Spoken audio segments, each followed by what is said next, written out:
And listen, man. Listen, we starting off right about now with people talking about the dancehall space, and rightfully so. People who are qualified to speak on it, people who are concerned. We all love, well, majority of us love and appreciate Jamaican music culture, Jamaican culture as a whole. You know, every culture, every circumstance comes with its own bag of madness. You know what I mean? And it's a whole bunch of crazy dynamics. But you know, for the most part, it's entertainment, and we try to keep it that way. But we always hear about art imitating life, life imitating art. Sometimes it's one or the other, and we don't really know which one it is. A conversation's been rearing its ugly head again, which is, the dancehall space, the lyrical content. We heard Luciano speak on it, saying that, he's borderline calling for censorship. You know what I mean? And then, of course, we had Kabaka Pyramid speaking on that too, just voicing his opinion. And I love the fact that the OGs, the veterans, those that's been in the game for a long time can speak on it. But we also have eloquent, articulate, level-headed, strong-minded, young artists that can, level their opinion on it too.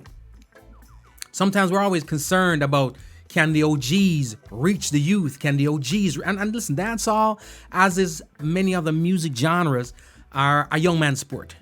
So sometimes our concern is, can the OGs reach the youth? Right? So it's great a lot of time when the youth that are in places of power can try and reach the youth. You know what I'm saying? And again, it ain't all about just messaging the music. We can maintain the fun and do whatever, but it's just that borderline, that little line between positive and negative, progressive and regressive. We don't really know. Let's drop another joint or two, and we're gonna get it done. Another joint, 2 or 3, and we're gonna get into it. All right, let's do it. Jayo. You know about shop down a square and ridge. What you know about river? What you know about bridge? This is one the worldwide. New York and big, from Florida to Canada, Jamaica. St. Mary Jobs in lot of my place. The conversation of dancehall has been coming up, and the reason why I wanted to drop some of these joints too is because a lot of people don't understand that it's not the tempo, it's not the rhythm, it's not how hardcore, it's not. Singers versus DJs that constitute dancehall business, all right? Because trust me, you're going to the dancehall and them draw these tunes, it's craziness. When I say craziness, I mean craziness. But, the dancehall situation has raised its head again. And, many people talk about it, and rightfully so, because of the fact that dancehall means a lot to many of us, right? Though some people have a tendency to claim ownership more than others. You know what I mean? If you're an artist, you feel like you got more say. If you're a selector, you feel like you've got more say. If you're one of them people who are always into the dance, you feel like you got more say. So everybody's want their say to go their direction. But at the end of the day, we got to realize that we all love this thing called dancehall and dancehall music, right? But for years now, it's not something new. Years now, right? Years. We've been hearing the complaints about dancehall lyrics. And of course, as we speak about the content of dancehall, there are lots of people who will say, well, ain't nothing new, right? And what I would say ain't nothing new too is the concept of people complaining about the lyrics of dancehall. That's nothing new. We've been doing that since the beginning of time. But the reality about the whole dancehall thing is this: what, Pearl? Wait, it's a birthday tomorrow? Woo! Happy birthday to you when it comes. All right, I'm going to be on the radio in the morning. I might give you a shout for that birthday. I'm going to drop some birthday songs for you too. All right? Ladies and gentlemen, show some birthday love for Pearl inside the chat room. All right? Hit her up for some birthday love. What you talk about? Pearl celebrating her birthday. We celebrating everything positive right now. All right? There's so much craziness going on right now. We get birthdays, anniversaries, whatever. We celebrating. So happy birthday, Pearl. Happy birthday when it comes. So dancehall thing, what I feel is, I feel like, we've been complaining about the content for a minute. And when we say complaining, the voices have been just as chorused over the years. It's just that we are in the age of social media. We are in the age of everybody has a voice, and their voice needs to be heard, and they can put it out there, right? What social media has also led to is less content for actual mainstream media. So the mainstream media feeds on that too. But the thing is, the stuff that we used to say was terrible back in, and I'm sounding like I'm an old dude right about now, but this predates me. But even when I was a kid going into dancehall some 20 years ago, right? 22, 23 years ago in the dancehall, right? People are always complaining about what was going on in the dancehall, lyrically speaking. But the truth is, if we listen to the things that people used to complain about as dancehall music back in the day, they're damn near roots and culture today compared to what the youths are singing about right now, right? They've made it so graphic right now. So graphic. We hear people complaining about, the derogatory way in which they speak about our ladies, right? And yes, I hear it over and over and over. Yellow Man used to do it, and Son in our early days and used to do it, and everybody used to do it, but it wasn't the same. Trust me, it wasn't. The things that are being said right now are downright atrocious, But I think the major difference with then and now is that the concept of time and place. I don't subscribe to the theory too much of derogatory music because, again, time and place. Not everything is for everyone. Not everything is for every place, right? So certain things definitely don't have a place on the radio. If I purchase a CD that has derogatory music on it, or even just explicit content on there, or language that's deemed explicit language, it's stamped on their parental advisory, right? And then it's up to me whether or not I want to get it. But if I purchase a CD that says parental advisory on it, I'm definitely not going to be playing it in my car with my kids in there, right? And, it gives us an opportunity to enjoy some stuff sometimes. Because we people complain, people make it seem like they don't listen to certain things, but they do, A lot of times if your favorite artist says or does certain things, you'll give it a pass versus somebody else. But as I get stuff now, I can't say I'm enjoying, right? So when I am playing music and when I go into the dancehall space right now, not true, Palm. When I go into the dancehall space right now and a good vibes is held, I remember going to a little vibes. Damn, COVID and killed, man. It's like 2-3 years ago, right? I can't remember. Grooving, something like that. I may tell you, so when I left, I felt so good. I felt so good. And the funny thing about that situation is, it was the rules of grooving at the time was 80s, 90s, and 2000s, going up to 2010. Dancehall, right? That's what they played. Nothing else. Nothing more than that. And also, there were no microphones on the DJ booth. No mics. So the DJs didn't get to talk, period. Right? They just had to play music. But the thing is, even when I'm not at grooving, the only time I look around and see the crowd a groove is when DJs and selectors draw for older songs, right?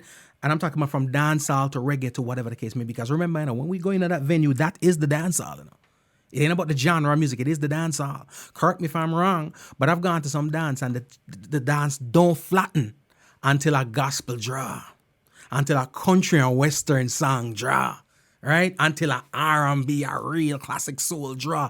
So I'm saying that to say the dancehall space is open to any genre, not just what we call dancehall music, right? But we've had a couple of complaints lately, and it's not just complaints about what the content is. We've had complaints from practitioners of dancehall music talking about the artists, the promoters, musicians, DJs, a whole bunch of people. We've been getting the complaints that, man, dancehall now busts like it used to be back in the day, right? Remember a time when dancehall artists used to be signed to major labels. Here's a crazy thing about it. If you think about it, there was a time when majority of the international signings that we've had from Jamaican artists, don't get it twisted, is dancehall artists more so than reggae artists. Yes, you had a couple of reggae artists, that were signed to major labels. Ed Robinson signed to major label. Richie Stevens signed to major label. Later on, Wayne Wonder signed to major label and stuff like that, right? But if you think a majority of the people who were signed to major labels, they were dancehall artists, right? Shabba, right? Beanie, Elephant, right? Spraga, right? Shabba, Supercat. When you think a majority of the people who got an opportunity with major labels, Mad Cabra, it was dancehall artists, right? Dancehall music, reggae music has the message, and the sweet vibes. And reggae make you sit down on meds all day. But dancehall make you move and dancehall make you groove. So guess what? That's what the masses want to hear. A lot of times you can sell that more than anything else. And guess what? It's not always picture perfect, squeaky clean music. But it wasn't repulsive. It wasn't repulsive, right? And then of course, now we have artists complaining, say, we not get to travel, we're not getting to do this and do that. But the content of the music is not helping that, as per some of your counterparts speaking on it, right? So Luciano spoke out in an interview, and I quote in an interview because you know how these things go. For all you know, it could have been misquoted, right? But they said that the messenger is crying out for the government, right? The government, all right, to sort out a morality check for the music. And of course, they're talking about dancehall music here. So the people who have the power to and the need to come up with legislation for the music, or have a committee that tests the music, like a Bureau of Standards that checks products, right? So forth and so forth. I can't say I agree with that. I can't say I agree with that, primarily because there's Pandora's box. You open up the Pandora's box, there is no closing it back, right? So, but we do have the tendency to put the onus and the responsibility on other entities. And then when it backfires, we complain. By that I mean, do you really want government involved in the music? How much time have we heard, because we're talking about dancehall music right now, right? And how grotesque, right? It's violent in nature. People talking vividly and graphically. It's like your video games. You remember when your video games was Duck Hunt? And even if you have Mike Tyson Punch Out, and even if you're fighting, it's cartoon animated. Now your video games are so graphic, it's real time, real life, just virtual reality right there. So it's desensitizing people. People feel the same way now about dancehall music, right? The graphic nature of it. And the thing about the dancehall music that makes it a little hard to swallow right now is because the times are now cheaper to accomplish certain things. For every song that comes out, artists can now afford to put out a video. So if the song's graphic, guess what's really graphic too? The video, right? But my opinion is, I don't know if I want government in the music. How many times have you heard a reggae artist, a roots reggae, a culture artist complain that they're being censored? Heard it from Sizzla Kalonji, Queen Ifrica, Tony Rebel, a bag of people, artists, good artists will come out with songs that if it doesn't please or appease the powers that be, they would get it censored, banned from the radio. And these were not derogatory songs. These are just songs that were speaking against the establishment, and sometimes just speaking against ill things that somehow, somewhere would tie into the establishment, and the establishment didn't like that. So they would censor that music. So if they censor that music and we're complaining, right? Because they're censoring it and legally they're not supposed to. If we now ask them to legally intervene and censor some music, what is to stop them from censoring whatever they want to censor? We use the term gatekeepers a lot. What's going to happen when the government becomes the gatekeepers of music? Then that means certain messages will never come out. So as I understand Luciano's frustration, I understand it completely, right? As a fan of dancehall music, unfortunately I'm in a predicament right now where I have to be too selective. You know what I mean? I can't put in a dancehall CD no more and just hear tunes. I can't. I don't get it. I don't get it anymore, right? So I feel like the ball has been dropped, but I don't know if I want to have the government in the thing. And again, I've getting a lot of messages, folks say, yo, man, I hear you have a comment, but I can't. If you can call in, do so. All right, it's 954-372-5453, 954-372-5453. Don't have to be an artist, don't have to be a practitioner, just what's your take, right? So, and yes, I have a couple of people scheduled to call in. I'll get to them. Kabaka Pyramid is also an artist that just voiced his opinion on it, right? And what he had to say, he pretty much is talking about the music transcending the borders. Can the music cross over the shores based on the content? Because, he had tweeted about it also, that we are holding ourselves back. And almost at the end of his conversation, or just his thoughts on Twitter, somebody mentioned the fact that American artists, and they mentioned actually grime artists, which is a UK type of music, right? underground vibes, that you have people there who are huge and they have that type of graphic lyrics. And one thing he said which made perfect sense to me is that those people live in the UK, are the people that live in the US. That's where they are. That's where they reside. That's where their people are. That's where their fan base is. So if they're going to drop certain type of music, yeah, we got to deal with that. It is what it is. We got to do what we got to do. But it doesn't mean that some people don't have a problem with it. And if the gatekeepers will allow theirs to go through, they definitely will not allow some foreign negativity to come through. So when Kabaka spoke on that, I said, you know what, that's factual statements right there. Very, very factual statement. If the music is derogatory and they're already getting derogatory music from their own people, why would they, if we have these so-called gatekeepers, why would they have foreign entities, people from other countries, why would they let them in with the same type of derogatory music? All right? So right now, the state of dancehall, as far as we hear, is in an uproar. It's getting shaken up. And what we hear happening too, pretty much, is a lot of people who practice the music, they're just in it for the hype and stuff like that. They're not necessarily looking to excel past the shores, because a lot of times they have other means of income, other things. Dancehall has always been fueled by outside revenue. And this conversation is coming from actually this morning. It was on the radio, right? But it was so heated on the radio and so much people calling in and giving their opinions, which I appreciated. The show came to an end and we weren't able to hear everybody. So, we had the convo, but I promised I'd speak about it again tonight. But I'm telling you, right about now, as a state of dancehall, it's a shaking situation right about now. Diane, how are you? Good to see you. And again, we talk about success, because success is pretty relative also. What do these artists want out of dancehall music? Are they looking for the same thing that the others had? Are they looking for the same kind of success where Sean Paul had, where Shaggy had, where Shabba had, where Elephant had, where Mr. Vegas had, where to some degree Lexus had, Mad Cabra had? You know what I mean? There's so many, and I could keep going as to all the different people who had enjoyed some commercial success, right? Because when we are home and we're in our homeland of Jamaica is small. So the people who we think are tearing down the place, what they're tearing down is Jamaica, right? Aren't we looking for a little more than that?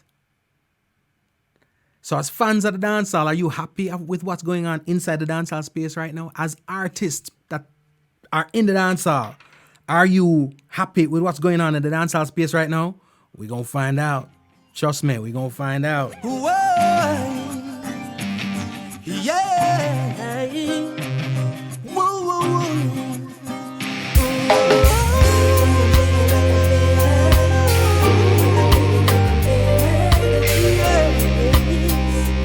Only Jah know when I'm feeling like I'm feeling. Jah, you never yet let me down. I say you never yet let me down.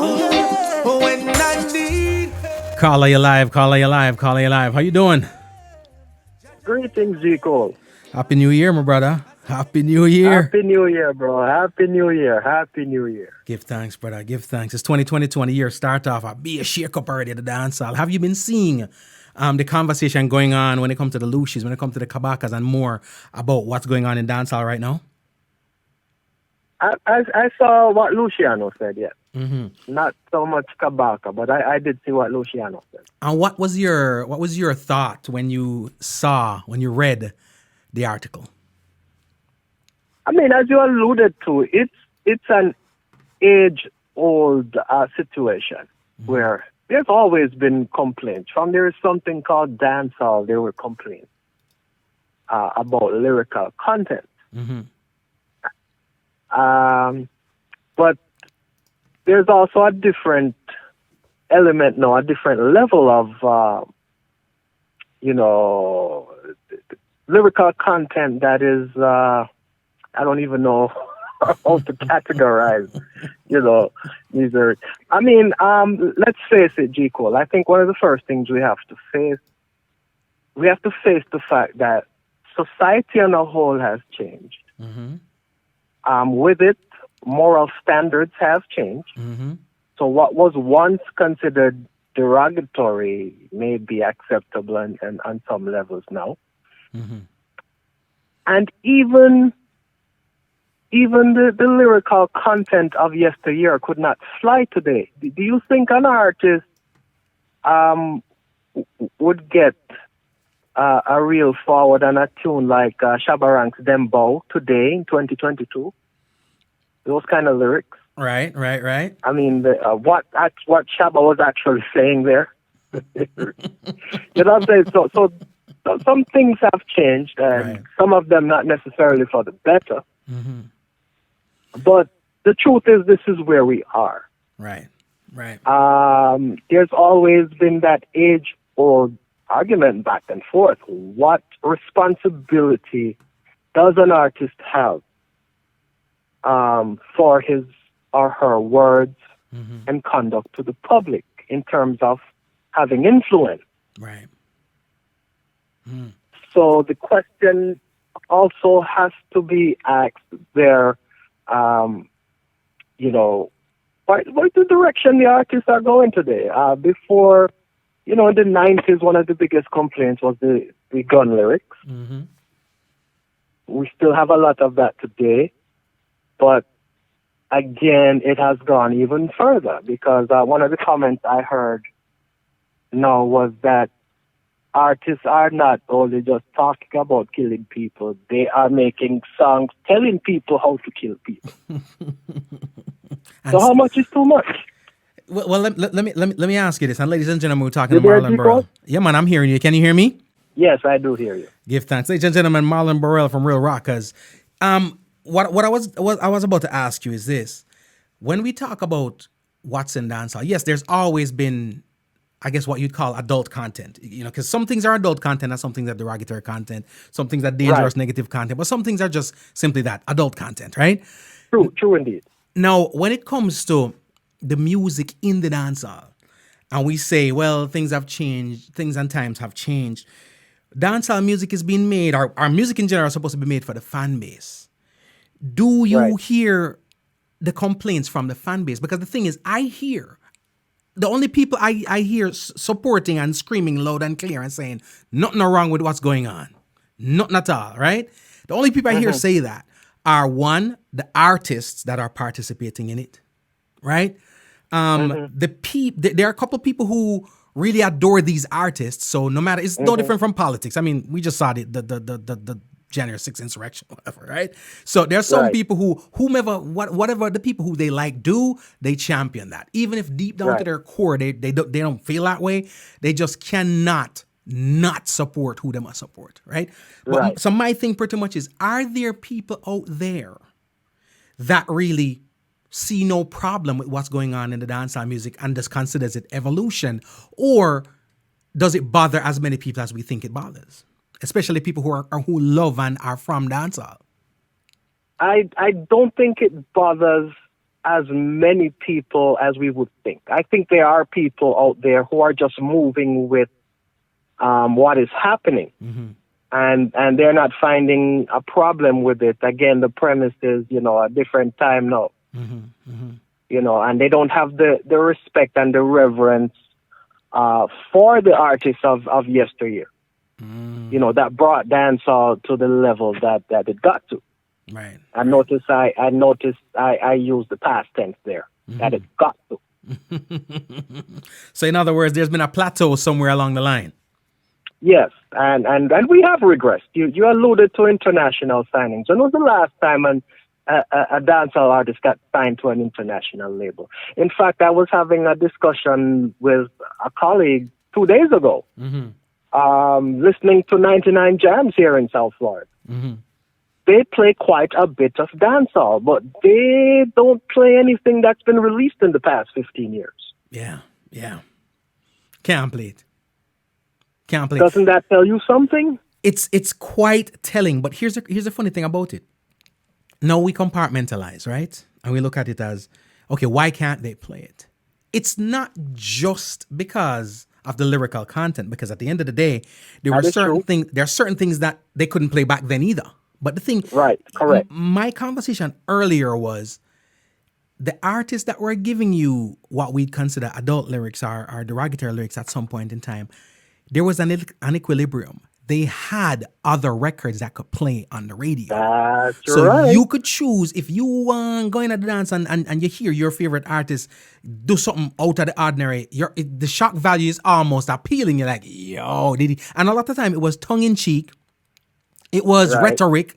It was, yo, did he really say that? Versus and you ask, at him say to this day, when you ask about certain dancehall songs, you'll ask 10 people and they'll have 10 different views of what the artist said or what he means or what he was implying, because it wasn't that explicit and that direct. But today's day, you don't have that anymore, because I hear of Everything is raw. everything is raw and it passed Raw raw cha, gone as to them rotten. say. It passed raw gone to rotten. And here's the funny thing about it too. Majority, when if you ask outside of the shores of America, who are the biggest names in dancehall music, right? DJs and people who are within the industry will tell you the same names you hear all the time. You'll hear of Shaggy. Yeah. You hear of Sean Paul. You'll hear of, from a younger vantage point now, you'll probably hear of Popcorn. You hear, Right. of course, the name Cartel. And then they'll go back to a Bunty and a Beanie. And those are the names. Now, when you go to Jamaica or you speak to the diaspora and entities within Jamaica and you ask, then you hear certain names. You hear the Six, you hear Skilly Bang, you hear this, you hear that, right? And then you go to social media, you even go to the DSPs, the Spotify's and stuff like that, and you see a ton of streams and whatever the case may be. But there is no Right. footage, no evidence, no proof. It's an enigma. It's phantom. You can't see them on no stages worldwide. That tells you something. It does tell you something. It does. But as far as the lyrical part of it goes, and who is supporting it, I think also footage that we see from the dancehall space today kind of tells that there are people who support certain things. The behavior that you see now, it's kind of telling, like, this is where we are and this is what it has become. Yeah.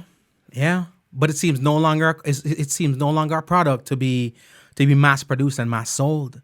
Because don't get me wrong, there are still people within the sphere that are complaining, right? They use words like gatekeepers and they're getting held back on whatever the case may be. But at the end of the day, who are you taking that music to? Because what a lot of people don't realize, I want to say people, I mean a lot of the people I speak to that are defensive of it, right? And they'll say, look at the numbers and whatever the case may be. And they always call the one or two names. Look, Popcorn signed with Drake. One name. And on top of that, now, Popcorn has a lot of songs that are for the radio, right? Yes. So he did not neglect the formula, right? That the successful ones. To be honest, he did not. He didn't. He has his own style and his own thing, but he maintained the formula. I have my hardcore tune them, but I need to make sure that radio is present, can get it. And not just radio, There's levels to hardcore too. Stuff that can be played in the dancehall arena and in certain places without people cringing. Yes. You know what I'm saying? Absolutely. And he's mastered that. So tell me, when it comes to the music getting out there, is there hope? Are we looking at a situation where our thing is gonna soon be extinct on a world stage when it comes to dancehall music? Or do you think the words, the comments, the concerns will hit home? I am more inclined to think the former, that, we're on our way to extinction. Because I don't see the respect for the elders. Growing up in the 80s and the 90s, coming into the 2000s, there was a certain level of respect for our elders, and we may not always agree with what our elders tell us, but what they said carried a lot of weight. Right. And you would think long and hard about what they said. I find that now this generation tends to be very dismissive on all and so we do things again, them days they're done, and those kind of statements.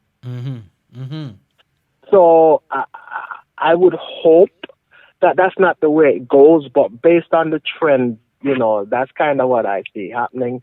And we might just have to be some of those people who just have to hold on to the past because, quite honestly, that's what I've been doing. Nostalgia, holding on to your crates, saying, "Yo, this used to happen." The other thing too is how much of it do we put on the production side of it too? Because one thing that we must say, and I know time's of the essence, we'll probably let you go soon, is that when it comes to dancehall, there's a word that they keep forgetting that's involved in that is dance, and rhythms used to be able to make you can dance in the dancehall.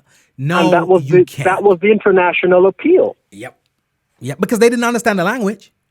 Right. Most people didn't know a thing that we were saying, but they could groove, they could dance to the rhythm, and I was telling that to somebody the other day, and they were like, the proof is in the pudding when it comes to Afro beats because we don't know what they're saying. Right. But when the thing drop, I was doing a party a couple of weeks ago, and when I dropped that Afrobeat there for the people, as per their request, everybody on the dance floor moving, and nobody don't know what they're saying. Right, and as you said, the proof is in the pudding, and they've taken the dance out of dancehall, to be honest. Right. And I think that's a major problem in and of itself. And I think that's part of why we reach where we are as well. Right. So I think we need to get back to that formula. If you notice the forms of dance music that are successful globally, they have taken elements from Jamaican dance. Yeah. And a lot of the hip-hop artists are now sampling dancehall from the 90s and early 2000s. Yeah. And using them. Meanwhile, what Jamaican artists are doing, they're doing the reverse. They are taking beats that are not authentically Jamaican in their form, in their musical form, and they are putting Jamaican lyrics and Jamaican style vocals on those beats, and we're calling it dancehall. And Mr. Vegas once made a great point about that. Is the problem with what is called a dancehall today is the fact that it is called dancehall because it is not identifiable to what we know as dancehall. Yeah. That is so true. That is so true. And it's a situation, and that's how because I always say evolution is imperative. Evolution happens, right? But it's inevitable. It's inevitable. But evolution doesn't mean you have to abandon what's your roots. And you know, I have always said that, G. Cole, and to this day, that is my point. That's a point I always make, is that if you look back at, let's talk about Jamaica's musical history. If we look back, our first popular music was ska. When Rocksteady came along, people stopped making ska. Rocksteady evolved into reggae. They stopped making Rocksteady. Right. And then here comes the offshoot of what we call dancehall, and people tend to shift too far that way and kind of leave the authentic reggae behind. Yeah.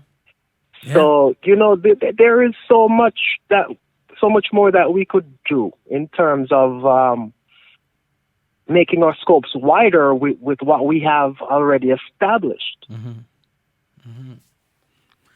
I'm worried, Marlon. And the thing is, the reason why it worries me is I love dancehall, that's one.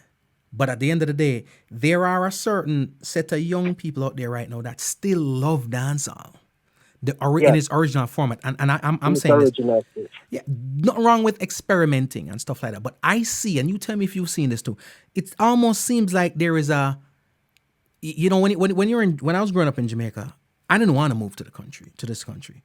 I was too young to not follow what my parents were making me do. So they moved, and I was gonna move with them.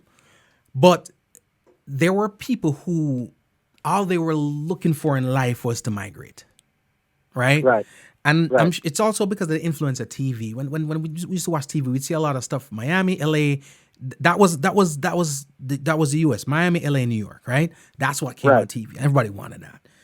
Right. I almost see a situation on dancehall artists that musically they want to migrate. I almost get if they could be allowed. I know dancehall artists right now, upcoming dancehall artists who don't even do dancehall. Or beer up them or up. No, if it was dope, I would eat one thing, but it ain't, right? So it's a situation where it feels like they want to migrate. If they could, they would love to be called a hip hop artist. When you hear them talk and they give homage, the only things they speak of are hip hop culture, and of course that's what they see on TV. You would swear when you hear some of them seen talk, that as well. You'd swear that they grew up in New York, right? I've seen that as well. I've made that observation. Isn't that worrying though? It is. It's very much, and that is why I think we're going in the direction of, we got to hold on to what we've already established. Hold on to what you've got. Because I don't see the situation improving with the attitudes of the players involved overall. With maybe a select few being exempt, I don't see this thing getting any better. Right. Because those that are doing it are defending their position. Yeah. Yeah. How we much of it can is only rebellion? we can only hope that they look within themselves and say, maybe a little bit down the line. Sometimes you hold a hard line. Right. Right. And then a little bit down the line you say, I wasn't thinking clearly at that time, but I was wrong. Right. Ain't happening. Can only hope that happens. Ego is too big for that. Are you crazy? Can't have that. And then when it's gone, what do we do? Because here's the thing. You're vacating what you do for something else. And at the end of the day, this is my observation. You can also tell me if you've seen this or not. So we have all the dancehall artists and the DJs and stuff like that embracing hip hop and want to be hip hop. And today, if I walk out the street right now and Drake is over there so to the left and Bounty Killer is over there so to the right, I'll be more starstruck over Bounty Killer, right? No doubt. Our Beanie Man than I am over these guys. What I see is this: they are trying to abandon what they do to do hip hop. Because to me, it's the phase out. So when they say it's trap dancehall, it's just because it would look really whack and corny to go straight hip hop. But at the end of the day, I don't see the American audience and I don't see the hip hop artists liking and I've never heard them speak highly or even mention it. Period. That's fly. The only correlation. Like I said, when hip hop artists draw for dancehall, they go for classic dancehall. Classics. They go for 90s. They're sampling the Dave Kelly and the Danny Brownie rhythms. That's what they're doing. Yep. And who do they and look who they gravitate toward? An artist like a Popcorn, right? Yeah. But here's the truth. Popcorn doesn't do trap dancehall. He doesn't. Popcorn does dancehall. He has his style, but he does dancehall. Right. So people keep drawing the reference of Popcorn, right? But at the end of the day, Popcorn does dancehall, and that's the reason why he's loved and appreciated by the international audience. You know what I mean? When you are doing the spin-off and the knockoff of what they're doing, then what do they have to appreciate? I mean, what we have to learn, history has taught us a lot, but it doesn't seem that the message resonates with some of us. History has taught us that international audiences from the 60s, from My Boy Lollipop, hit internationally in 1964. The international audience has taught us Jamaicans that what they love is our authentic style and culture. Yeah. Yeah. And when we move away and from the real core of the authentic Jamaican style and culture, it's kind of like blah. It's like us Jamaicans when we complain about having non-Jamaicans play Jamaicans in the movie. That's kind of like how trap dancehall comes over to non-Jamaican. I have never It's heard like, where's the real Jamaican stuff? I have never heard it put that way, Marlon, but that is facts right there. Luke Cage, baby. Luke Cage. That's all I got to say. Luke Cage. My brother, I know you got to go, man, but I must say thank you so much All right, this COVID and madness. We've been separated, not being able to sit down. But soon we're gonna chop it up in the studio like old times. Most definitely, G-Cole. My brother. Give thanks again and stay safe out there. All right. All right, respect, bro. Blessings. Ladies and gentlemen, Marlon Burrell, real rockers, real things, real conversations, real people. Gotta always take a minute to chop it up with the people who know what they're talking about.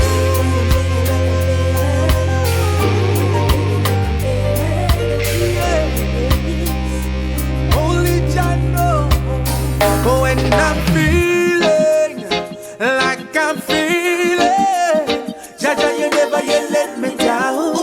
I say you never yet let me down. When I need him, like I need him. Jah, you never yet let me down. I say you never yet let me down. When I'm feeling like I'm feeling. Jah, you never yet let me down. I say you never yet let me down. When I need him, like I need him. Not true, Peter. You know it, man. You never yet let me down. Whenever things get tough, whenever things get hot, I pull out Moses and head up to the mountains. I fall up on my knees. Getting a lot of texts here. It's 954-372-5453. 954-372-5453. Granny always do, and she taught to me. I'ma teach to mine my little kings and queens. Whoa, when I'm feeling like I'm feeling. Jah, you never yet let me down. I say you never yet let me down. When I need him, like I need him. Jah, you never yet let me down. I say you never yet let me down. Another day goes by, another plot revealed. One man a planting farm, one a rob and steal. One have a hard love story, said he needs a meal. Need to feed him kids, correct, I know it feel like just giving it up because his faith is sealed. But never place your bets before the deal a deal. You know the hottest fire makes the hardest steel.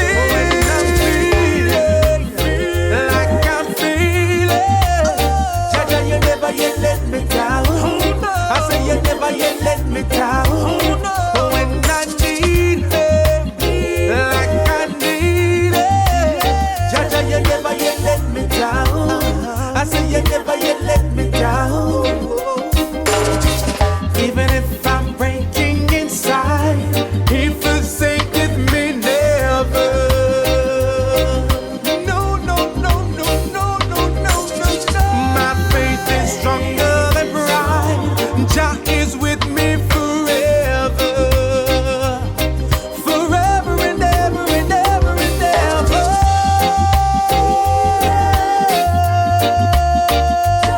Forever. It's called When I, ladies and gentlemen. It's yours truly, it's G. Cole and the Raps and Kush Band. The album is Ultra Race. We're talking dancehall.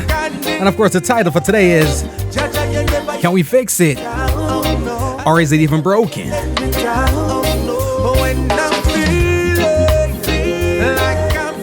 Carla, you're live. Wagwan. Happy New Year, fam.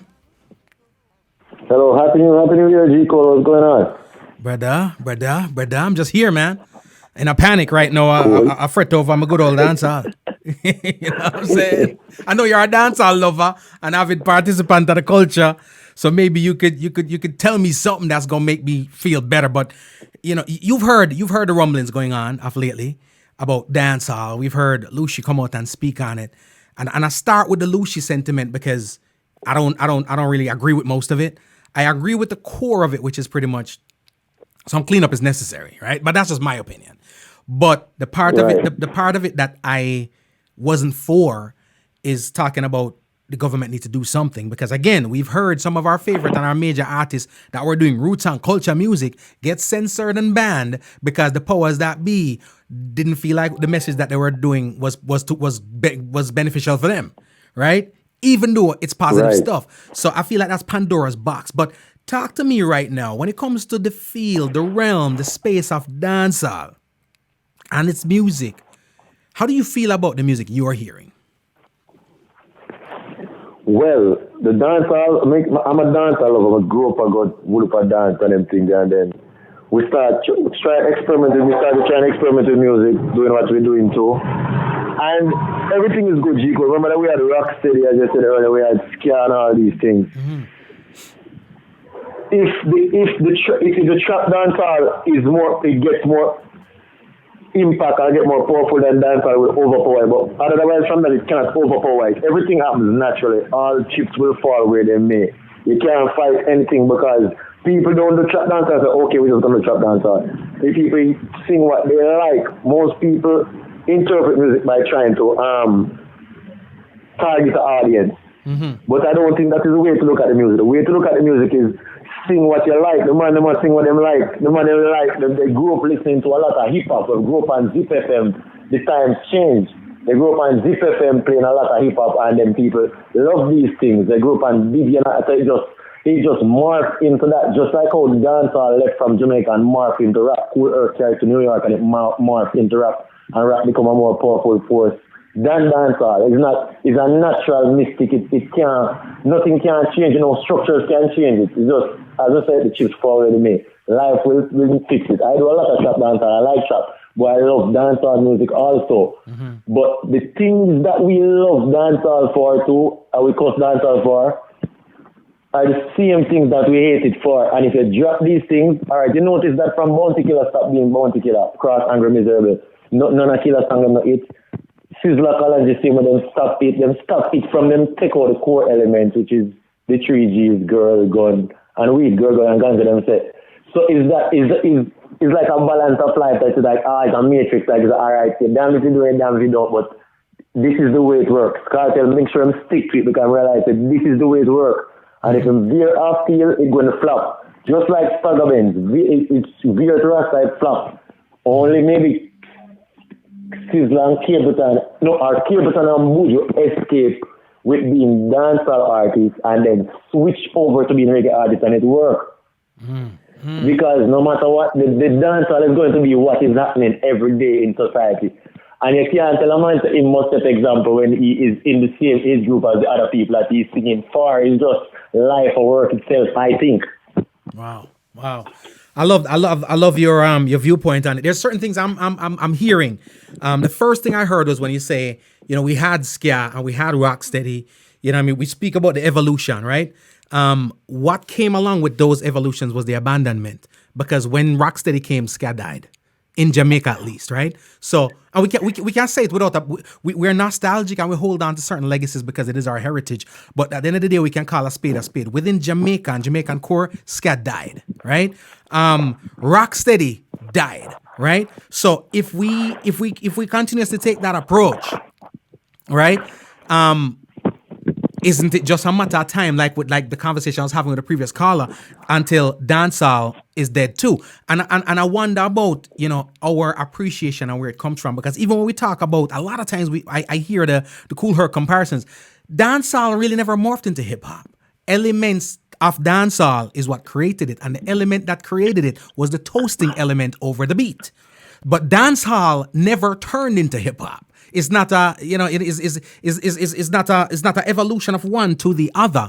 They borrowed something from dancehall and go create hip hop. So that being said, is there any reason why the masses should be concerned? Because that's not what's going on right about now. And we're talking trap dancehall, that's a small part of it, to be honest with you. I'm not really not the trap dancehall thing, because like you said earlier, do what you like. I am yet to have identified the fan base that likes it. Because everybody, when we meet, young and old, we like dancehall, they all have the same sentiment. So a lot of times I think that artists are creating music for themselves and that small, intimate circle that they exist in. Because people outside of that not really appreciating the trap dancehall thing. But I mean, nah, knock it, because at the end of the day, do what you like. I might decide to start rapping tomorrow. I won't do it because I'm going to suck.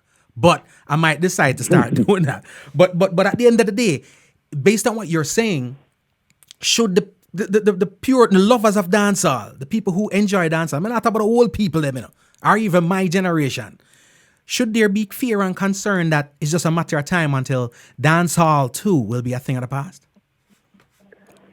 No, not at all, because that part of it depends on the producers, the quality producers like the Dave Kellys or maybe some newer Dave Kellys and like the Don Carleones and so.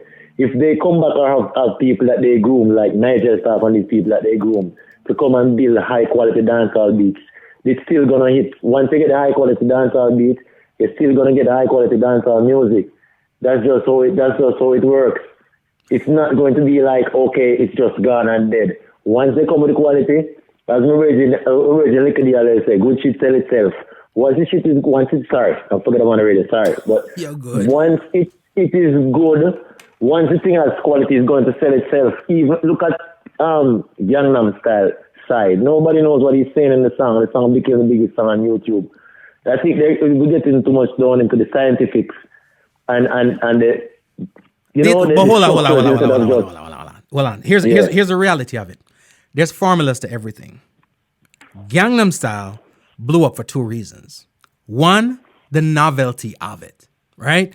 So that's why I jokingly said to somebody the other day, if I had some money to invest in an artist right about now, I mean, if I could find an Arabian dancehall artist, or I mean, if I could find like because there's a novelty with it too. It's no different from a lot of things that are not great that have millions of views, because a lot of times you share it to me saying, yo, take a look at this mess. I meet upon, and suddenly go get somebody else and say, yo, take a look at this mess. And all of a sudden, skyrocket. So that's one. The second thing too, outside of the novelty, is the same reason why K-pop is becoming a sensation right now.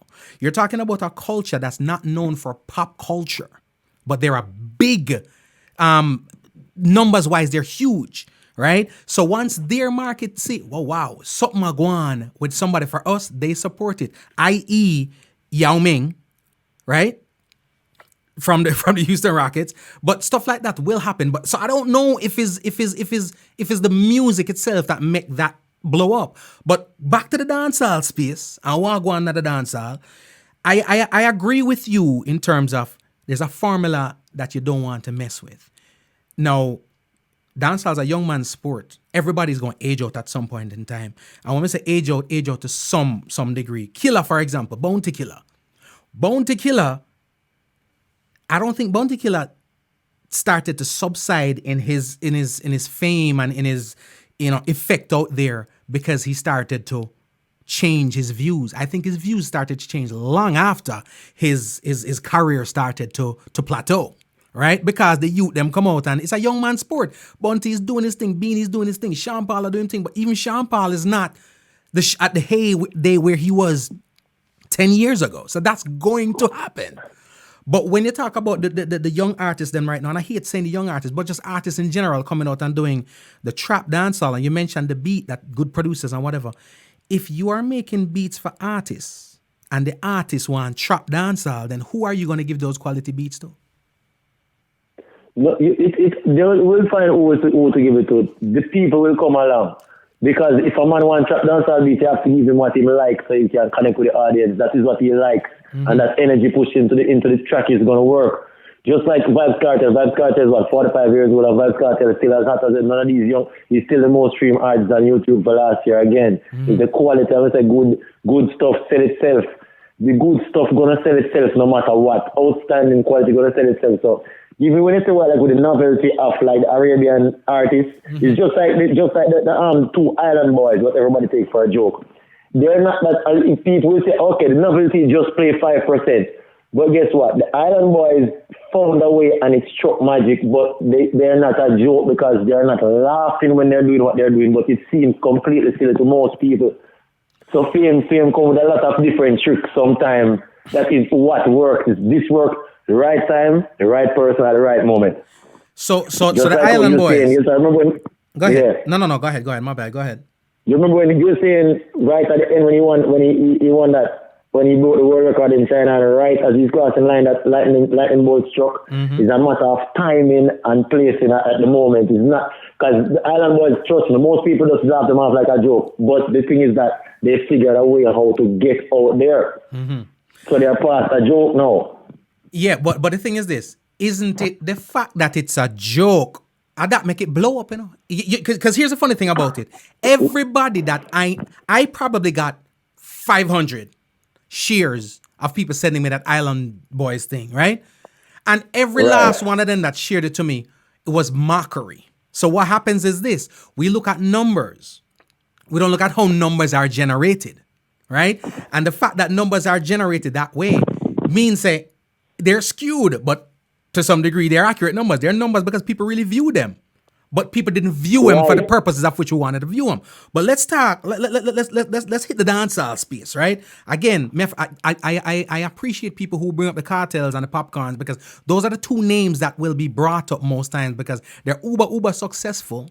Vibes Cartel is what I consider and maybe it's just because of the incarceration, but he never got the commercial affiliations. People rate him, but nobody said, hey, let me sign a Vibes Cartel, as they did with a popcorn, right? And there's a reason for that, because though Vibes Cartel maneuvered his space in our local dancehall sphere, his fame, his popularity, his notoriety grew outside of the sphere. But the music that he was making was not exactly marketable like that. He has a couple of songs that him drop and them sell and them do whatever the case may be. But Popcorn, I think, did a better job of working with the formula. Because even them two names that you mentioned, guess what? They have affiliations international. People love them, right? Am I wrong?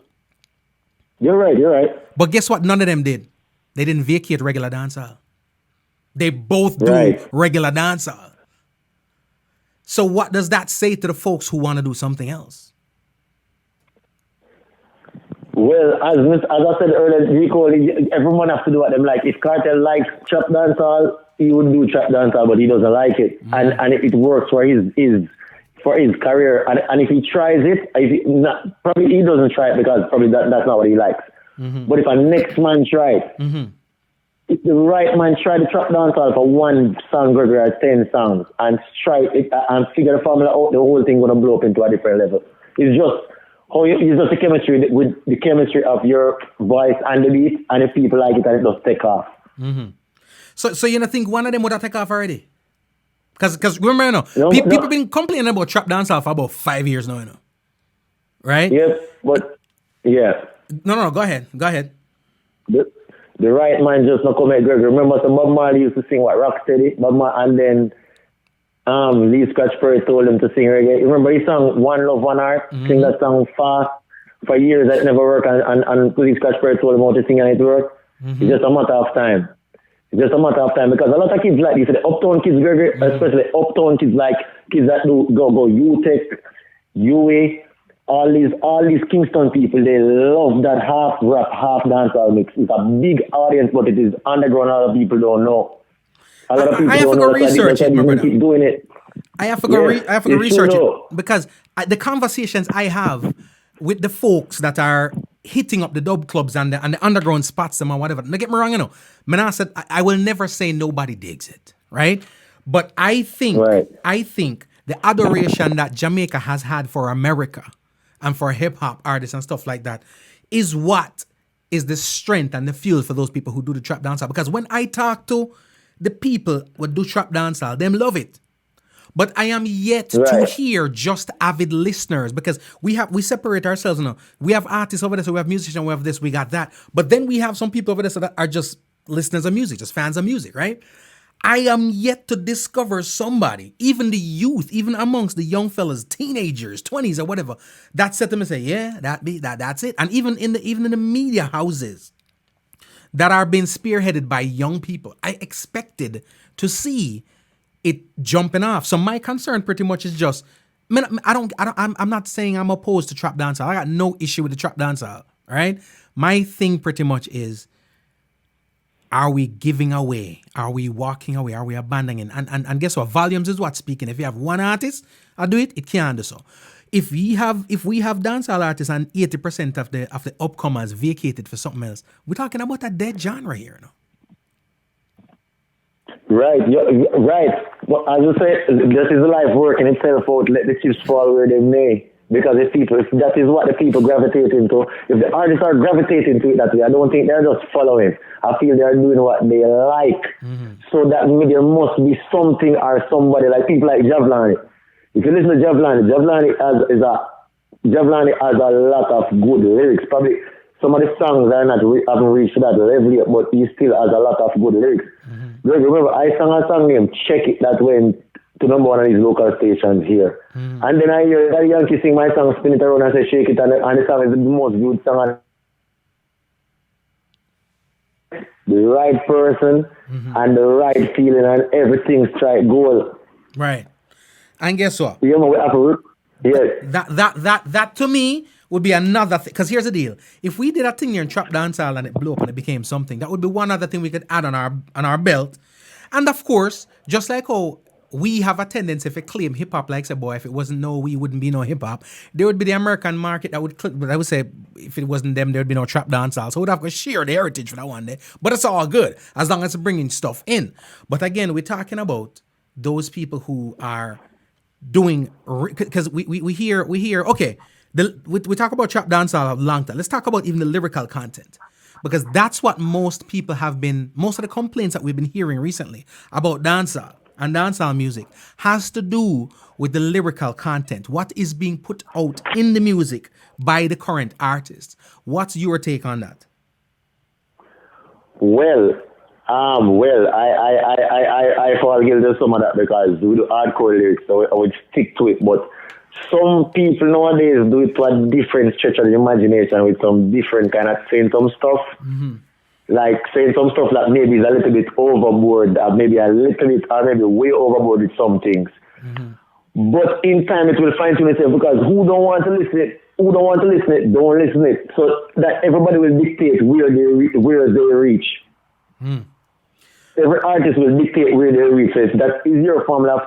If you want to sing this and say certain things, and you find people that can swallow it and find it palatable, fine. But if the majority of people are going to find it like apprehensive or abrasive, then you're going to lock yourself out. It's just let the chips fall where they may again. Everybody sign up for their own destiny. So when people like, I respect Luciano as a big artist from a long time, completely. Luciano, Kabak and them. But I think what they need to focus on making hit songs because that is what works. If you make a big old hit, nothing can stop it. So focus on making big reggae hits so you can pull the youth instead of pointing on the other dancehall artists that are doing this, that are putting good quality, let the youth follow behind you instead of watching them follow behind somebody else and then point the finger. It's a bigger level. Right. And some of that I have to definitely agree with because I feel like this. If we trace back the origins of dancehall, I talk about dancehall as a place, because dancehall became a genre later. Dancehall as a place is where most reggae used to be played. People don't think about it that way, right? But you used to go to the dancehall, not for go hear dancehall music. You used to go to the dancehall, go hear reggae, right? And whatever is being played until dancehall, because dancehall, they're both from Sky, the place, the dancehall. It was smaller, more compact. And when there was dancehall, when there was rocksteady, when there was reggae and all of that stuff, the dancehall still existed, right? And then we morphed the genre that we call dancehall. Now, when it comes to all that being said, I find right now that when we're going to certain places, you can't enjoy the vibes no more. And even the people them who sit down and tell me, say, them love Wagwan, when we're going to the dancehall, them stand up too. Because the type of music that's being made, you can't dance to it, that's a one, right? You can't dance to it. People say, do you know such and such and such and such an artist? And I honestly don't. Because everybody sounds alike, so I don't know who that. But it's also not orgasmic. It's actually more ear pollution to me because I'm a Jano star. I am in the dancehall right now with a vibe, and I'm just run a nice tune, and the tune that follow up about me has just told me how to dissect somebody's skull from them torso. You understand what I'm saying? And I'm like, well, you understand my sense? That you just told me how to separate somebody's fibula. You understand me? Say with weapon, and I'm like, Jano, you don't find that palatable. But here's the thing. Me, I wonder if who finds it palatable beside because again, I hear people, like when I have a conversation with people, the people who I hear champion these things are always people who are curators too, who do similar music, who do dancehall and stuff like artists. But the artists that are successful, I don't hear champion it. And the people who just want to listen to music, me not hear champion it either. So that's why I said to myself, so boy, what can we do? Is it a situation where me and my peers and me just make up our mind and say, can we stay away yard? Like the previous caller said, anytime you hear 99 Jams, anytime you hear any of these mainstream radio stations play any dancehall music, it's 90s dancehall and up to about 2000, 2010. Them can't go no further. Yeah, because the quality, the thing, one of the main things to G. Cole, otherwise from the lyrical content, which gets a little more hardcore still, I think that the quality of production and the quality of the development of the talent is not as before. Because after maybe Bounty Killer they had, maybe Vibes Carlton and I do, and after that, nobody developed to that level. I hear Vegas and all them talk when they used to go to Steely. Steely fine-tune all of them. Steely put them through the fire. Sometimes Steely say run them out the studio, get out the studio, come back when they fix their thing. A lot of people don't find that kind of thing offensive if you tell them that nowadays. Like, no, no, must be way. But he was actually building them, but they couldn't read it. But the society on a whole has gotten so soft that everybody just wants to just be accepted that they must be emotional because of mental health and all kind of, and most of these things are nonsense they're talking. They just are people that not don't want to take correction anymore or take that fine tuning to reach to the other level. Yep. They don't want to take that fine tuning again, so they find all kind of excuses. This man don't like me, he's aggressive, he was what you call it now? He was what you call it now? I don't even know what to call it. Bully me. Foolishness. Foolishness. Most bullies, Gregory, if you can beat the bully, that is when you get to the other level. Bullies are very necessary. Bullies are the gatekeepers that get you onto the other side, but they're testing you. But you know something though? You know what I've learned over the years? Most of the people who we say are bullies, we turn them in a bully because they're not really a bully. They're just right. You know what I mean? They're asses and they're doing what they do. But we, like you said, people are a little weak. So because the man stand up in front of you, automatically we brand him the bully. No different from the fact that somebody did something bad nowadays. We'll call it mental health issues. But the thing is, you mentioned like all the Steely and Cleveland and man, even the Bobby Digitals and so forth. Because the thing is, those guys were working with reggae artists as well as dancehall artists. So the quality was, transcending from one to the other. But what was happening too is this, or what is happening now too is this. That environment is no longer around. In other words, most of the artists, because majority of the artists now who I see started putting out certain type of music, they were producing it themselves because it became they were able to do it now. Everybody's got a laptop. Everybody got Fruity Loops. Right. You know what I mean? That is what changed the space. That is what changed it. Yeah, that's what changed it. I know people are free to express themselves, and then the problem is lack of honesty amongst folks too. Because here what happened now. I am off the because it's like when when Sugar said, how come so much people get raped and we don't know a rapist, right? I think it's the same thing with the music. If you say your community love you, how come when we talk to your community outside when they're not in front of your face, they don't say that? So that says to me pretty much say, them not say that. That says to me pretty much say, the people who are around you, when you do it, everybody, yeah man, it mad, it tough, it bad, it's awesome. You know what I mean? And right. then when they walk around and roll their eye, you know what I'm saying? So because I'm trying to find the consumer, and I'd love for somebody who loves it to hit me up and let me know that them love it. But me can't find the fan base. The fan base is CIA. It's Phantom. Well, that's what you're saying. You have a real point there. Still. So that means that we need to get back to these big time producers who could do what they're doing, these Dave Kellys and so on. But guess what? They're not the people that they have to work with now. Not going to take the telling, because I hear artists. I was listening to Nigel Staff the other night on Muscle podcast, and he was saying that a lot of times they would send people back or tell people doing one song for 2 weeks, one single song for 2 weeks, but they couldn't understand that he was bringing out the best in them, the magic. These people nowadays not understanding that. They're like, oh, fight against me, foolishness. You know, as I hear you say that now, we talk about the magic and the putting through the fire and the training process and the training ground and whatever, right? And all these different things that we can chalk the experience up to. Because I've sat down with the likes of the Bobby Digitals and them and you know what I'm saying, and Tony Kelly and Dave Kelly, and as I listen to it, sometimes they weren't teaching anything. The thing never sound good and never ready. I hate that. You know what I Right. mean? It's not okay. You know what? I'm the professor. I'm Yoda. I'm guru in this thing. Right? I'm gonna Right. teach you a lesson. That thing never sound right, my lad. So no, we And can't do that's that just thing. it. And the man go home, work on it, come back, and the man now it's still not sound right. And at one point him come back with something, man say, yo, that right. Because as a producer, you want a hit. So if him finally come back with it and it right, then you do it. But like you said, right now, that situation is different because there is no, the term I like to say is there's no quality assurance. There's no quality control. There's no QC at all. No. Right? You just do what you want to and put it up. But as far as the lyrics go, though, because I do hear complaints from within the industry now of artists not getting to get their music out to the international world. Kabaka Pyramid said something where he said, you know, while we always say UK has grime artists that are successful and hip hop has, I mean, the US has hip hop artists who do certain lyrics and they are successful. How come we can't do it with the Jamaican artists? And the truth is, those people are already where they are. The gatekeepers, because we love to use the term gatekeepers, are not allowing you to bring that mess into the thing. We already got our crap right here. You know what I mean? It's like we got some killers here killing folks. Why am I open my borders for you to come kill us too? You know what I'm saying? So what do you think of a sentiment like that in terms of, you know, the reason why I can't move through? And yes, you see it succeeding over there. It's not because there's an appetite for it. It's just that, hey, them now gonna let some more of that in there since they have their own to deal with.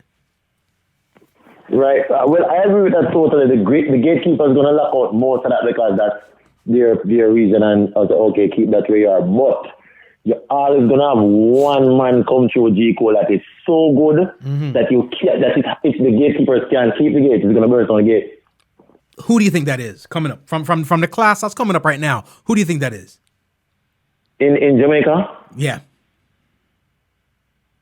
Well, if his Massacre keep working on his craft, he can do it. Massacre is a very good artist. His album, if you ever listen to it, he produced a very good album, 438 or 437, I don't remember the name, but it has some I didn't expect it at all. It blew my mind. He's very lyrical, but his thing is hardcore, and I hear him talk about the same problem that he tried to fix it, but when you try to fix it, the same thing, you're damned if you do it, damned if you don't. The same thing that people love is the same thing they hate, so you have to stick to the hardcore. But he kind of polished it, and he has some very good tracks on that album, I think. Some very good tracks on it. I haven't heard the album, but I will tell you this. I have heard great things about it. And it's something that I need to sit down. I'm not going to tell a lie right about no. One time, when me need to go listen, when somebody say, yo, check out the artist, the album, man. It's a dancehall album. It's like, I need to get a bottle, right? I need to get some rum. And I need to be quite sedated. I'm being in a position where I'm already, yeah, I mean, I'm mellowed out. I'm zoned out because right. I got to be prepared for this right here. But I'll say this. Plus, Massacre did this thing a long time ago. So because Massacre has not broken into the industry big, sometimes we think of him as a young artist. Am I a young artist? Massacre a big man. You know what I'm saying? Right. He just hasn't put out a lot of albums or whatever, but he's been at it for a minute. But you know which young artist, dancehall artist, I think has a bright future. And I think so because of the fact that I think he, talent-wise, he's got it. The way him delivery is on point. But what he says makes sense. I mean, I feel like what he says is hardcore to some degree, but it's relatable to one and all. I live a regular life. Some people say I'm a regular suburban guy, but I can relate to certain things. And or I've experienced certain things before or whatever. And it's the artist known as Yaksta. Yaksta bad.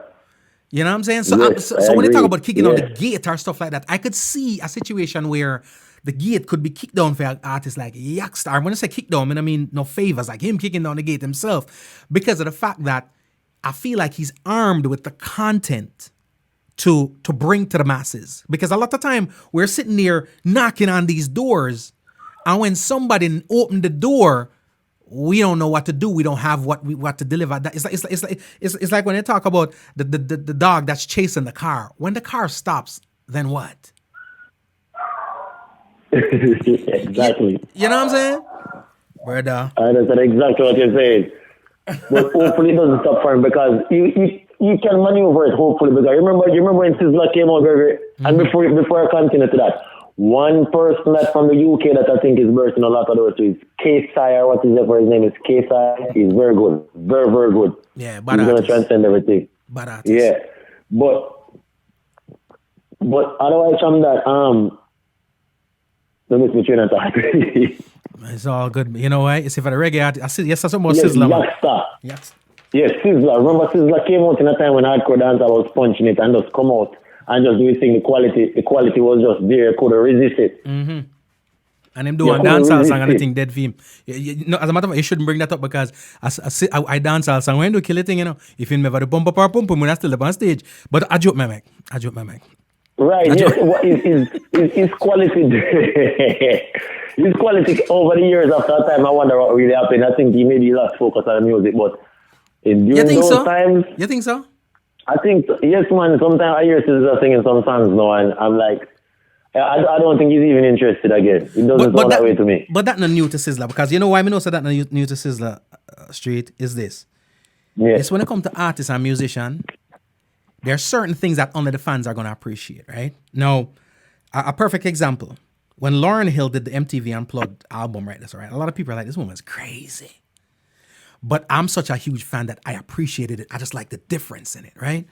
Now, I also remember, and I still have these CDs, right? When you were in Jamaica, seeing?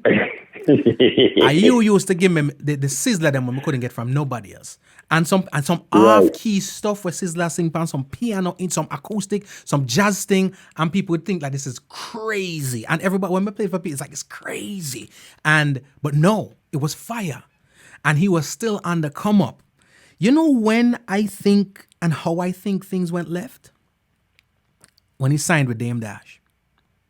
Because what happened and the whole affiliation with Dame Dash, Lil Wayne, and all of them things, because I think we kind of hero worship them artists, and I hear a lot of people allude to it a lot.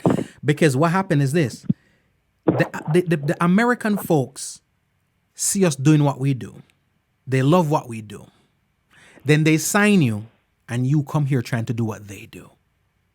It always bugs me out because it's not Sizzla alone. I'm going to say a Jamaican artist gets signed by an American entity, hip-hop entity, and all of a sudden when we get the album now, it sounds like a hip-hop album.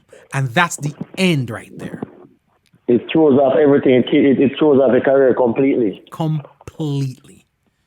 Because you went left for so far left, it's hard to come back right. You can't come back right. And the American fans don't want it because it's not real. The Jamaican fans don't want it because they feel abandoned, and the sound is abandoned. But what you did is you just made that record to impress the person who signed you and a couple of people that are around you in the American sphere, and then they too have to end up walking away because it's not a lucrative thing. Right, because it's like a seesaw, like you overbalance yourself on one side. I already were saying that earlier. The Popcorn. Make sure you stick to the formula no matter what he does. Hardcore stuff, but he does his radio music also, which is very important. Yeah. And hardcore, here's the other thing too. Hardcore, that word I think is what the issue is. Because it's conflated, it's misconstrued, right? When we think about hardcore, Bounty Killer is considered a hardcore DJ, you know, right? But truth be told, the song that Bounty Killer used to do sound like roots reggae compared to the hardcore dancehall now. No, right. So like roots and culture. Yeah. So when you talk about the Popcorn situation, Popcorn does hardcore, but Popcorn is not doing songs that you can. You might not like it. It might not be for you. But the thing about when we listen to Popcorn, so-called hardcore songs, it might not be what I want to play in front of my child, but I can listen to it. You understand what I'm saying? Right. But some of the other stuff that's coming out right about now, not only can I not play it in front of my child, but I can't play it for me. I understand. You know what I mean? The quality, it's not just the quality, the content. The content is not palatable. It's not palatable. Yeah, it don't make no sense because I'm trying to figure out who is it being made for? You cannot make music for yourself. I have never heard, a lot of the great ones, you hear them say, well, I just love it and I'm creating. Yes, that is, I'm not saying no, because I do that when but at the end of the day, I would be lying to you if I said to you I was not concerned about what the listening audience is going to think. I'd be lying to you if I said to you, when I'm creating this music, I am not making sure that the listening audience are going to love it. And not just me when I going to love it. Right. You know what I'm saying? So Yes, right. that's where my concern is, Fire. That's where my concern is. Yo, let the masses them know where them can find your stuff, because they need to check out your stuff too. All right, respect, man. Well, I'm on YouTube. I have songs on all the major platforms, Spotify, Amazon Music, iTunes, all over. My name is Wall Street. It's Street with the EI. Wall Street from Wall Street, the girls are Mark Beat. And everything Mark Street, that's it. And I have a lot of mixtapes out, so they can just check me out. You understand me? Respect for the time and everything, and the strength, G code. No, spell Wall Street again for we, because we got school for spell things right, and you done messed it up. so spell it for we, the Wall Street, so the people can go check it out. I find you. It's WALLSTREIT. It's Street with the EI. Man. Yes. Man. It's Street with the EI. Give thanks. And when this Roro thing gone, or whatever the new version of it is, one of these days come through the studio and we can sit down and we can chop it up for the duration of the show. No problem at all, man. They can find me on Facebook too. More love, G Cole, every time. A great show going. Great show. Give thanks, bro. Give thanks. Thank y'all so much for tuning in. This is Wall Street. It's G Cole. My brother, give thanks, all right? Bless up every time. One love. Oh, yeah. Remember when Dancehall used to dance? Oh, yeah. Nice like the chicken on your eyes. There's a place I know I'd really love to take you, and I'm sure that you would really like it there. I see it still so clearly through my window. There's a joy so sweet I taste it in the air. Boom, boom, yeah. And this place is in my memory. It's a place our kids will never know. Take me back to the old days when dads used to nice. People were rocking way back till morning light. Back to the old days, those days I adore. Lovers would hold on tight on the dance floor. Back to the old days. Back in the old days.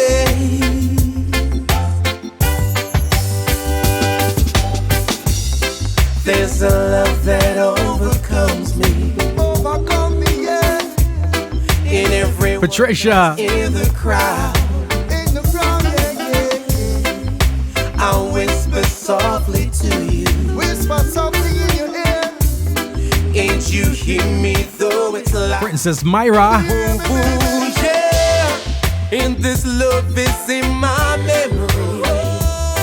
It's a love our kids will never know. Take me back to the old days when dads used to nice.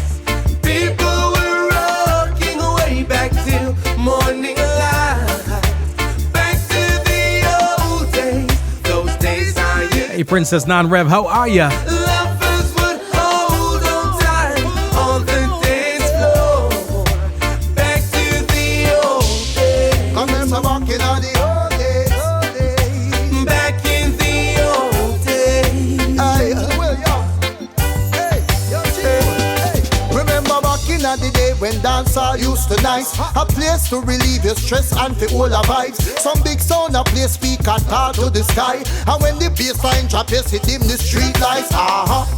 Roll up and sing and grab a Guinness. Big tune a play beat down the wall, me no business. And keep me eye lock and heart too little Phyllis. Later on after party we got down a Guinness. Yeah, and this place is in my memory. It's a place our kids will never know. Take me back Hey, Norma. to the old days. Thanks for rocking. Used to nice. People were rocking JB Johnson Lajo. morning light. Back to the old days, those days I adore. Lovers would hold on tight on the dance floor. Back to the old days. Back in the old days. Them say from the tippy. Oh, yeah. Remember when dancehall used to nice? Oh, yeah. Nice like the chicken on your eyes. There's a place I know I'd really love to take you, and I'm sure that you would really like it there. I see it still so clearly through my window. There's a joy so sweet I taste it in the air. It's called Old Days. It's yours truly, G. Cole and the Raps and Kush Band. J. Will. Places in my memory. Album came out 2013, and it's funny. That's exactly how I was feeling. I haven't changed. I haven't stopped feeling that way. We're yearning for the old days, and it's amazing. We keep feeling that way and keep seeing other people feeling that way, and even folks that are younger. You know what I mean? Yearning for the old days, man. Those days. And a lot of it is figuratively speaking too. It's not necessarily the old days and the old artists and the old songs. It's just quality of old. You know what I mean? We would so love the upcoming artists, the new ones, the new kings and queens of this thing, to give us something to love, man. It's called Old Days. It's yours truly. There's a love that overcomes me. Overcome me, yeah. Soon get for your bed now, man. Everyone that's in the crowd, In the crowd, yeah, yeah. I'll whisper softly to you. Whisper something in your ear. Ain't you hear me though it's loud? Do you hear me, baby? Yeah. And this love is in my memory. It's a love our kids will never know. Take me back to the old days when dance used to nice. People were rocking way back till morning light. Back to the old days, those days I adore. Lovers would hold on tight on the dance floor. Back to the old days. Come and some walking on the old days, old days. Back in the old days. Aye, well, yo. Hey, yo, G. Primrose. Remember back in the day when dancehall used to nice. A place to relieve your stress and for all the vibes. Some big sound a play speak and talk to the sky. And when the bassline drop, you see dim the street lights. Roll up and sing and grab a Guinness. Big tune a play beat down the wall, me no business. And keep me eye lock and heart too little Phyllis. Later on after party we gone down a Guinness. Yeah, in this place it's in my memory. It's a place our kids will never know. Thank you so much, Princess Myra. Bevelyn. When dance used to nice. People were rocking way back till morning light. Back to the old days, those days I adore. Lovers would hold on tight on the dance floor. Back to the old days. Thank you, Peter. Princess Nanarel. Back in the old. Thank you so much. I appreciate you. Thank you so much for participating, man. It's been a vibe. Take me back to Thank you to all my callers, all the messages I've been receiving. Thank you so much. I appreciate y'all, all right? rocking way back Tomorrow morning is radio. morning light. 10 o'clock, I'll post, all right? So you'll know where I'm at. The old days Pick up my Royal Zion Highness fam, adore. all my UK fam. Lovers would I gotta go, though. hold Thank you so much. I love y'all. back to the old days. Nakikinika esta música, Homegrown with G. Cole. Estás escuchando Homegrown con G. Cole. 您现在正在收听的是 Homegrown with G. Cole. You're listening to Homegrown with G. Cole. Take me back to the old days when dance used to nice. People were rocking way back till morning light. Back to the old Remember to subscribe to the YouTube channel, please. I adore. Lovers would hold on tight. I got you, Norma. One more time, one more time. Remember, when you get off of here, hop over to YouTube, all right? Remember when dancehall Let's put in Homegrown with G. Cole. If you're on Instagram, nice like the chicken. my G. Cole, all right? It's a place I know I'd really love to take you, and I'm sure that you would really like it there.